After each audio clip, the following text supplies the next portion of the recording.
इस वीडियो में हम डिस्कस करेंगे कि चेक कंस्ट्रेंट कैसे यूज होता है।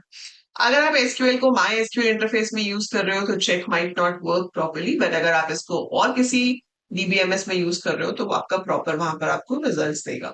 सो as the name says, check का पर्पस क्या है? चेक का पर्पस है वैल्यू को चेक करना based on certain condition.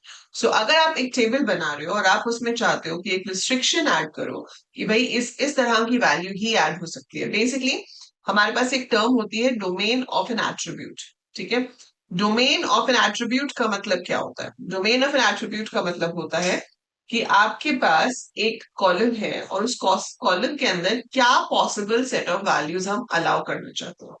So what possible set of values are allowed in a column is said to be domain of that attribute. ठीक है, तो वो आप इसके थ्रू चेक कर सकते हो। जैसे आपने क्रिएट टेबल कमांड जो है वो स्टार्ट की, क्रिएट टेबल स्टूडेंट, और आपने इसके अंदर बाकी के सब कॉलम्स वगैरह देने शुरू किए। यहीं पे आपने लिखा मार्क्स इंटीजर, और इसके आगे मैंने लिख दिया चेक। चेक के अंदर क्या लिखा? Marks greater than equal to 1 and marks less than equal to 100, या अगर आप सिर्फ marks less than equal to 100 लिखना चाहते हो तो वो भी लिख सकते हो, comma and then give the next column. ठीक है, so this is how you write the check constraint. ठीक है, अब होगा क्या कि जब हम इसके अंदर डेटा इंसर्ट करेंगे तो आप आगे जाके डीएमएल स्टेटमेंट्स पढ़ोगे जिसमें इंसर्ट इनटू कमांड है, जिसकी हेल्प से हम टेबल में डेटा इंसर्ट करते हैं।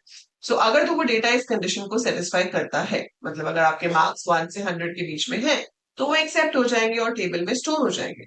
बट अगर आपके मार्क्स की वैल्यू 1 से 100 के बीच में नहीं है, means it does not satisfy the condition. So if it does not satisfy the condition it will give you an error, और वो रो इंसर्ट नहीं होगी। सो अगर आपकी वैल्यू रेंज में नहीं है तो वो उसको इंसर्ट नहीं करेगा। That is the purpose of check constraint. ठीक है, तो इसको आप ऑर्डर टेबल से अगर दे रहे हो तो मॉडिफाई की हेल्प से दे सकते हो। एंड चेक कंस्ट्रेंट बेसिकली हम डोमेन पे रिस्ट्रिक्शंस लगाने के लिए ही देते हैं कि हमें कौन कौन से सेट ऑफ वैल्यूज जो है वो अलाउ करनी है और कौन सी सेट ऑफ वैल्यूज अलाउ नहीं करनी है। So that is check constraint in SQL.